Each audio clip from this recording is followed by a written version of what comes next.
Привет, дорогие друзья! А сегодня мы с вами поговорим о чайном пространстве, о внимательном заваривании чая, о обустройстве чайного пространства, и смежных темах.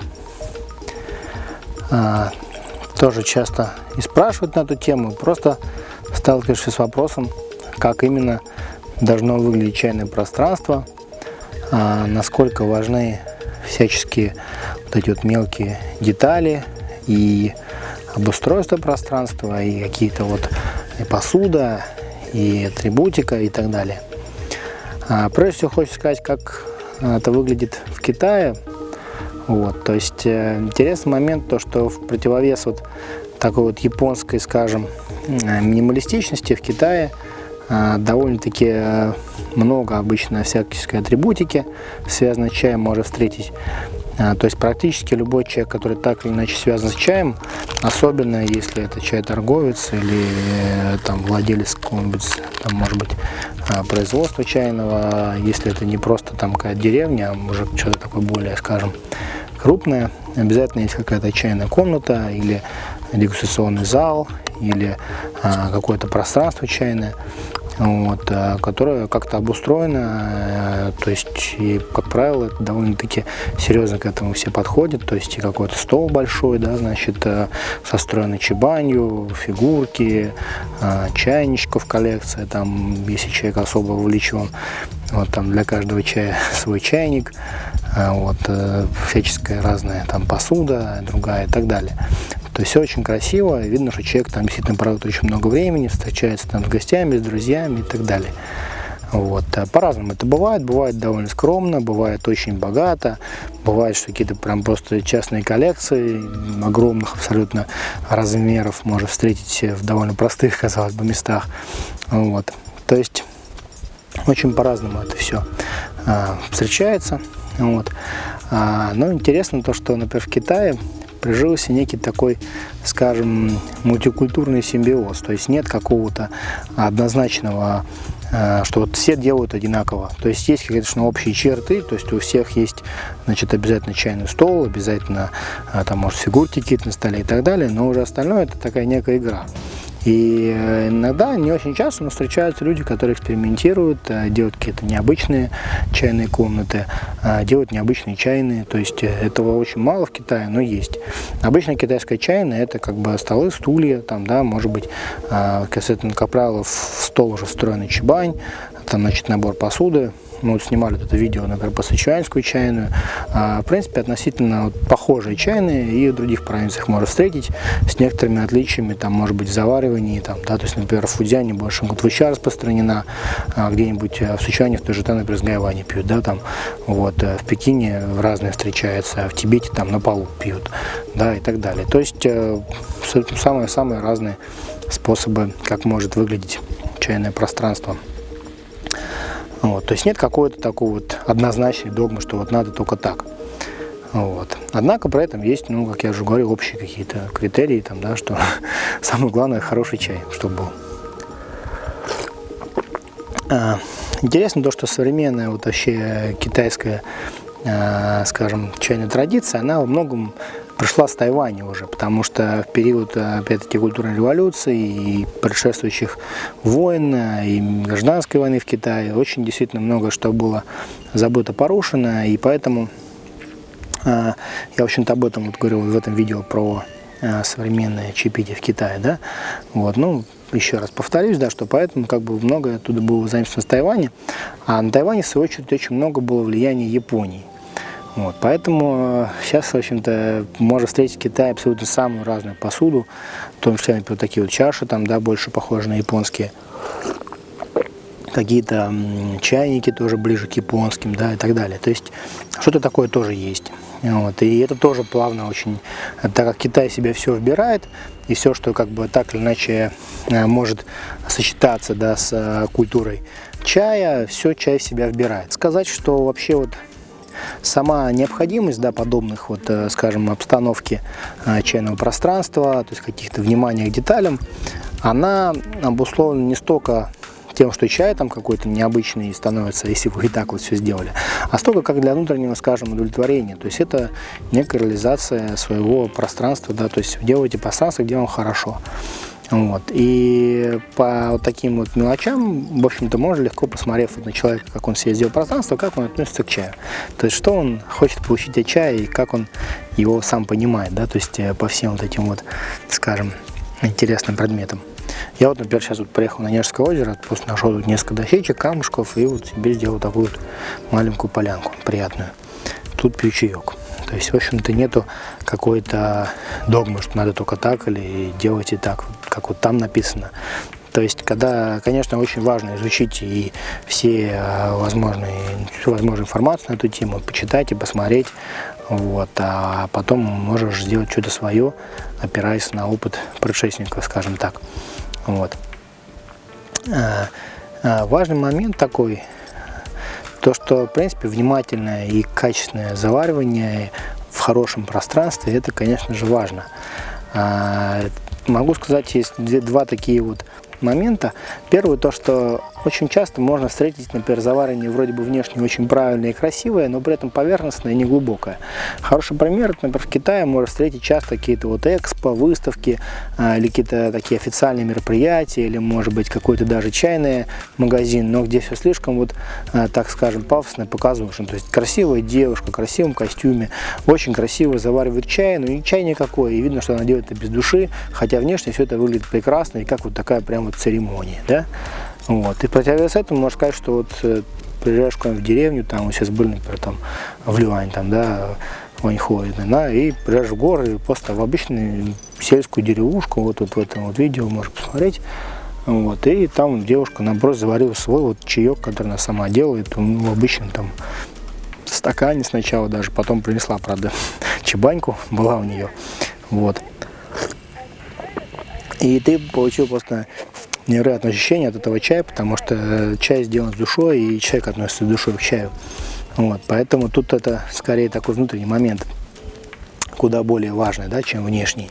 Но именно как раз идеальный вариант, да, когда вы сочетаете и внутреннее, и внешнее, то есть когда есть внутреннее глубокое понимание чая, стремление понять чай, и все это сопряжено с красивым внешним антуражем, да, то есть получается действительно настоящая уже серьезная чайная церемония и серьезное чайное пространство и соответствующие все элементы, да, то есть это момент, который, конечно, не сразу и не всем приходит, но если приходит, то, попадая в гости к такому человеку, вы уже понимаете, что да, он чай любит, ценит и у него приятно пить чай. Это же тоже не зря говорят, да, то есть важно, кто заваривает. Иногда куда более важно, чем как. Вот, кстати, об этом я вот говорю вот в этом видео про чайных мастеров.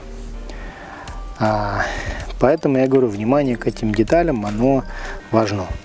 Важно и там, грубо говоря, чистота чебани, и аккуратность, и все, и как вы завариваете, и как вы держите, все важно. Вот, то есть я, например, сам бывает довольно неряшливо завариваю, но у меня такая особенность, да, а кто-то умеет делать это более красиво и при этом еще и качественно. Это здорово. Еще интересный такой момент на тему дополнительных каких-то, то есть там музыка соответствующая, благовония, вот, и прочие всякие атрибуты. В принципе, там некоторые, кто увлекается серьезно восточной философией, увлекаются фэншуем, читают книги по фэншую, делают обстановки по фэншую. То есть я в Китае тоже встречал таких, скажем, целеустремленных любителей чая, которые там все расставляли в чайной комнате как следует, как принято и как нужно по канонам фэншуй. Вот это, конечно, тоже не сразу заметно, но посидев немножко в таком пространстве, замечаешь некие закономерности, вот, и потом спрашиваешь, и говорят, что да, вот тут все не так просто стоит, да, вот, не случайно там и округлые формы, там, да, у многих вот полок китайских и другие всякие аксессуары, которые вот как раз сделаны для того, чтобы это влилось в такое фэншуйное пространство. Вот, ну, конечно, не обязательно делать это настолько серьезно, достаточно даже бывает и просто в своей комнате взять какой-то уголок, красиво его обустроить, можно какую-то повесить каллиграфию, можно просто какую-нибудь красивую картину, на которую приятно долго смотреть, да, скажем. Вот, я, например, люблю картины с большим количеством деталей, да, где очень много всякой детализации, или наоборот полностью минималистично, что ты либо погружаешься в этот минимализм, либо ты начинаешь разглядывать детали. Это интересно. Вот. Соответственно, поставить какую-нибудь полочку, может быть, там с посудой, с чайничками, с каким-нибудь красивую доску, там, да, там, ну и так далее. То есть то, что вам приятно, то, что вас наполняет, радует и так далее. Где вам хочется провести время самому, вот, с семьей, с друзьями, и как-то приятно проводить время. Такой некий маленький уголок медитации, уголок умиротворения. Потому что на самом деле ведь само по себе созерцание красоты, да, оно тоже очень важно. То есть даже, может даже не только пить чай, может просто там сидеть, и вам уже будет приятно от того, что у вас дома красивое, чистое пространство. Почему очень важно вообще созерцание красоты, да, вообще какие-то культурные такие вот моменты, они всегда были каким-то таким основополагающим, базисным, я считаю, даже таким элементом, для чего существует там музей, там, для чего существует природа. Когда смотрите на красивое, вы сами гармонизируетесь. И поэтому как раз красивое пространство, в котором находитесь постоянно, это тоже важно. Если вы находитесь в бардаке и в хаосе, то у вас и состояние внутреннее такое же абсолютно. Ну, я, в общем-то, в своем примере знаю, то есть там некоторое время там дома не убираешься, там, да, находишься в каком-то таком нервном состоянии, неприятном, но ведешь порядок, сразу тебе хорошо и чисто. И, кстати, то же самое как раз и про чайное пространство. Вот. Насчет мелочей, насчет каких-то вот именно там вот камушков, там, да, фигурок и так далее. Интересный момент, когда вы пьете чай, у вас концентрируется внимание. То есть вы очень сосредотачиваетесь на каких-то вот мелких деталях. То есть можно начать разглядывать, там, например, какую-нибудь полосочку на доске, там, да, или там про чашки жуяо, да, интересный момент. Это не жуяо чаша, но, в общем, про чашки и про посуду жуяо есть такой интересный момент, то, что как раз вот здесь тут трещинки, да, кракелюр. Вот здесь вот немножко про жуяо тоже видео у нас было. И была книга очень интересная, издана директором одного из заводов, который первый начал восстанавливать технологию жуяо в современном Китае. Эта книга, я нашел последнюю копию в музее, значит, в Ханчжоу, музее чая, и там было предисловие, абсолютно волшебное, в котором была сказана такая вот очень глубокая и чуткая мысль о том, что же такое жуяо. И интересно то, что это не только жуяо касается. Мысль, дословно я ее не помню, но смысл был такой, что трещинки, которые на посуде появляются, они происходят постепенно. И эти изменения, они, в принципе, похожи с изменениями в жизни и с изменениями в каком-то вот во время чаепития, да, которые происходят с вами. И эти трещинки, вы каждый раз берете чашку, скажем, новым чаепитием, она другая, она меняется. И также меняетесь и вы. И вот этот момент, он действительно очень так глубоко подчеркивает вообще, во-первых, тему перемены времени, а во-вторых, тему, насколько глубоко многие действительно любители и ценители чая понимают такие вот, казалось бы, мелкие моменты, как много они могут значить, да, то есть созерцание прекрасного, оно всегда наполняет. Поэтому и важно вот это все внешнее. То есть это не просто эстетство, это не просто какой-то такой вот игра, хотя и это тоже, да, но вот, скажем, такое внешнее, оно плавно переходит во внутреннее. Вот, то есть можно даже, бывает, ничего не понимать в этом, но сделать себе такое пространство. То есть я тоже встречаю людей, и постепенно ты увлекаешься вот в это вот глубже, утончаешься сам, меняешься сам. То есть так же, как чай меняет человека, да, то есть также и пространство меняет человека вместе с чаем, да, потому что это такие взаимодополняющие моменты. Вот. Я думаю, что, наверное, пожалуй, даже и все, что можешь сказать на эту тему. Вот. А в завершение только единственное, может, что хотел еще сказать, то, что иногда бывает, встречаются люди, кто тоже что-то свое придумывает, вот, в плане именно и заваривания, и того, как обустроить пространство. И я считаю, что ничего в этом плохого нет на самом деле. То есть это хорошо, особенно если человек, например, постиг уже основы, да, то есть уже прошел какой-то путь, не просто там новичок, а уже, скажем, прошедший серьезный чайный путь, да, особенности. Вот. И это здорово. Единственное, главное, что, мне кажется, не нужно догматизмом никаким страдать, то есть, чтобы вот нужно делать только так. То есть делайте, как вам нравится, и то, что вам приятно, и то, что вас наполняет, и будет все здорово. Вот. Поэтому так.